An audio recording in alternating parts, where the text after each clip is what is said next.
everybody, and welcome back to another video on the Military and Sales channel. Today we're going to be taking a look at the Polish OM-14 or SZM-41M respirator.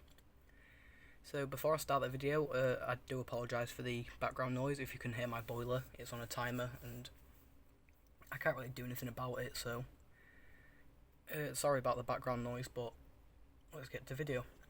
The Polish SZM-41M is the copy of the SHM-41 respirator manufactured by the Soviet Union in the Cold War. The mask was both used for industrial purposes and military use. For industrial purposes, the mask was designated as the OM-14, but for military use it was designated the SZM-41M. Sorry about that. It was manufactured from the 1960s to the 1980s in Poland at the height of the Cold War. So, as you can see on the bag, I'll get to the kit in a second, there is like parts from the corrugated hoses. I think it looks quite cool, to be honest. I like the look of it, but I've never seen an example where it doesn't have that on it. So, the satchel undoes by the classic Polish system like this, where that just loops under this roller and locks in, as seen on the MC1 and other bags. You will, in a second, see, here, the name tag, which hasn't been written on mine. It's just a piece of card, paper, slots into this plastic thing here, then that goes into the, what's it called in here? The holder. It's made of like leather, it's been stitched into it. It's going to be a nightmare to put back in. Just try and do this for you. There, then obviously your name could be displayed in there because you're not going to want to wear someone else's mask. That's pretty gross. On the bag it does feature an external pocket. This is for a decontamination kit or like a bandage or something, of which I don't have any of them, so that's good. The kit, or the most common thing you'll find, is the kit that includes the hose in here, EO-14, and the facepiece. EO-14 canister filter. So the facepiece is here. Pan the camera down.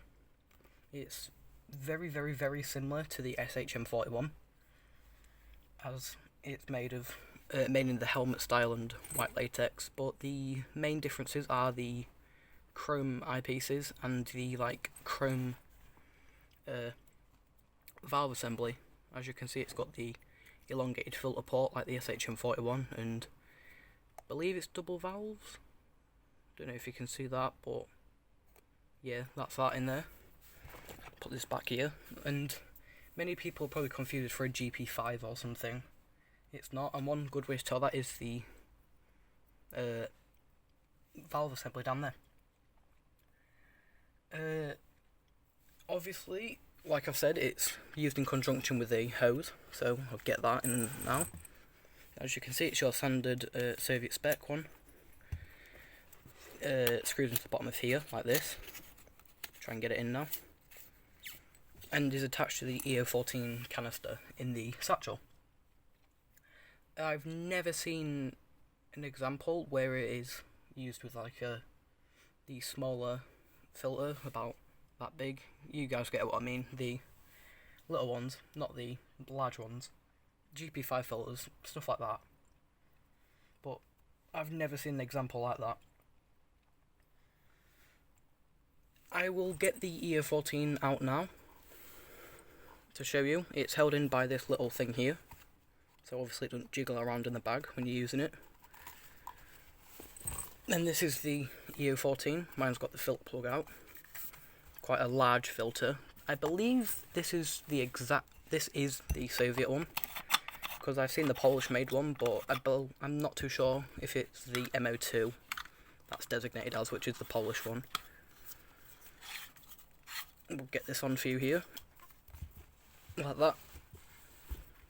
It's going to be a nightmare to show on camera. Oh. That's the best it's going to go for now.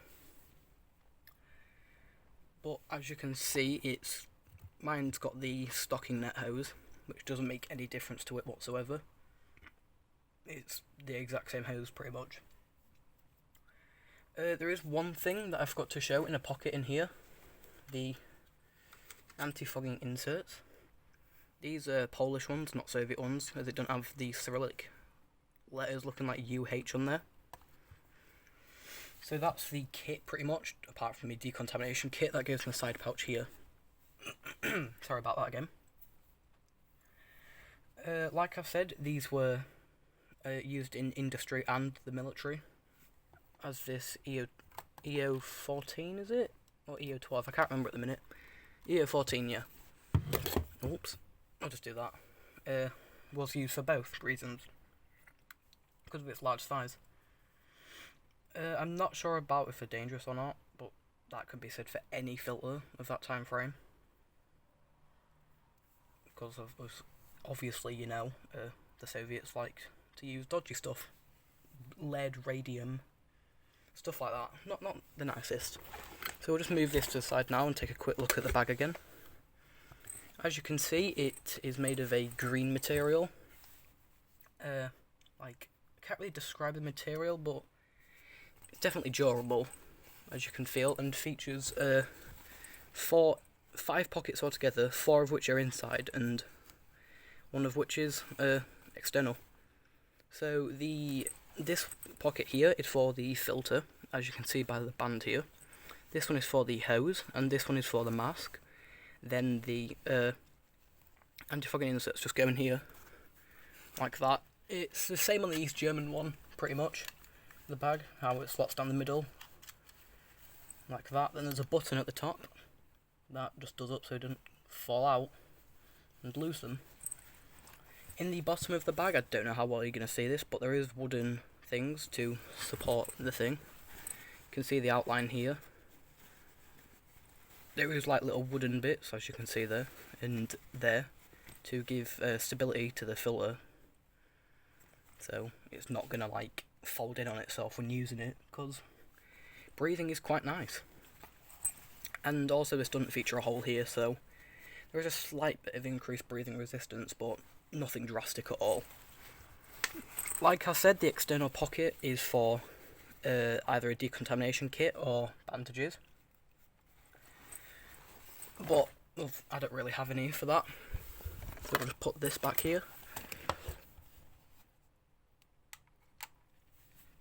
As you can see, that's the kit, not full, but I believe the satchel comes in another version, like a bluey colour, but I've not personally seen it, and I've heard that's pretty uncommon as well.